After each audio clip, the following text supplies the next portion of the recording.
mempraktikkan tutorial dasar dari beberapa perintah yang ada dalam Microsoft Excel 2010. Pertama kita klik Start untuk membukanya. Kemudian cari Microsoft Office.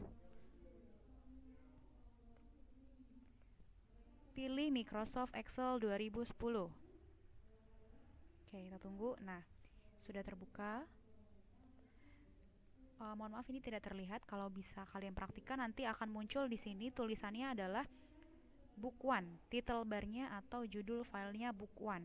Setiap kita membuka Excel, pasti tertulisnya akan Book 1 atau file 1. Nah, sekarang kita akan coba lihat beberapa tampilan yang ada dalam Microsoft Excel. Ini ada tabel-tabelnya yang disebut dengan cell atau lembar kerja. Kalau setiap kotak ini dinamakan dengan cell. Kalau keseluruhan ini dinamakan lembar kerja. Kalau satu tabel seperti ini, satu balok dinamakan cell. Kalau kumpulan beberapa cell itu disebut dengan range. Kemudian yang A, B, C, D, dan seterusnya yang huruf itu disebut dengan kolom. Sedangkan kalau baris ke bawah, angka 1, 2, 3, dan seterusnya itu dinamakan sebagai baris atau row. Kemudian ini tampilannya. Sebenarnya tampilannya meskipun menggunakan bahasa Inggris, kita pasti tahu ya bahasa Inggris dasar, perintah-perintah dasar. Ada file, home, insert, page layout, formulas, date, dan seterusnya. Contohnya, home itu berarti menu utama ya, bar utama. Kemudian ada insert berarti menyisipkan atau memasukkan. Memasukkan apa? Bisa masukkan atau menambahkan tabel, picture, dan seterusnya. Lalu page layout. Arti dari page layout itu berarti kan pengaturan halaman. Berarti kalau kita mengatur halaman, menunya ada di sini. Selanjutnya adalah formula, rumus-rumus. Karena Excel adalah pengolah angka, maka tentu ada yang namanya beberapa rumus-rumus. Kemudian ada D, ada data. Ini untuk pengolahan data. Kemudian review dan view. Itu beberapa menu yang bisa saya perkenalkan. Selanjutnya ini beberapa perintah dasar yang biasanya ada dalam Microsoft Word, Microsoft Excel, dan Microsoft lainnya.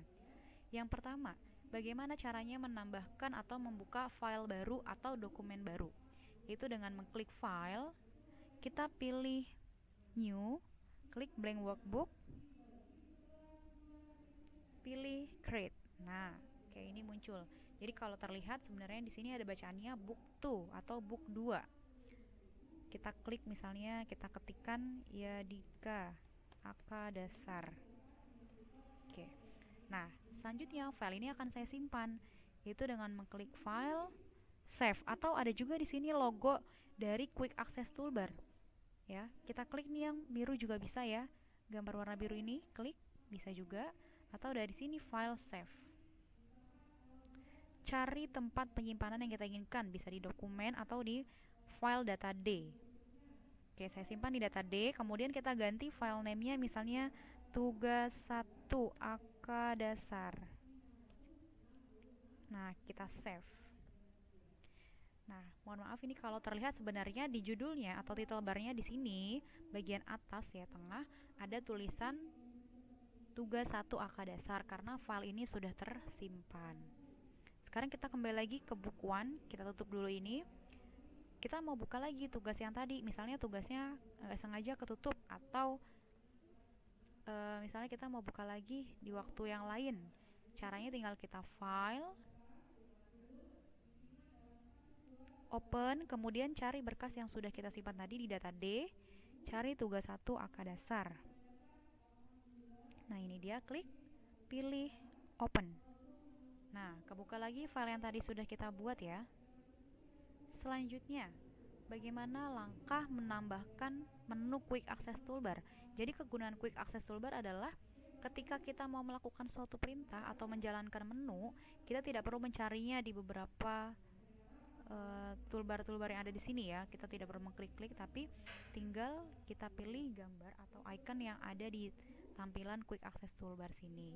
Ini udah ada beberapa menu yang saya punya, ada save, undo, kemudian membuat form, cut, kemudian copy, create chart, kemudian ada delete cell. Nah, saya mau menambahkan lagi nih menu lain. Klik tanda panahnya atau Customize Quick Access Toolbar. Pilih More Comment. Nah, kita cari menu apa yang akan biasa kita gunakan atau kita mau tambahkan. Misalnya, saya mau fill color. Klik fill color, klik add, pilih oke.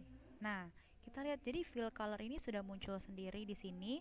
Ketika kita mau melakukan suatu perintah tinggal klik ini. Sebenarnya bisa juga yang ini ya, tapi mungkin untuk menu-menu yang lainnya yang sulit ditemukan bisa kita tambahkan ke quick access toolbar.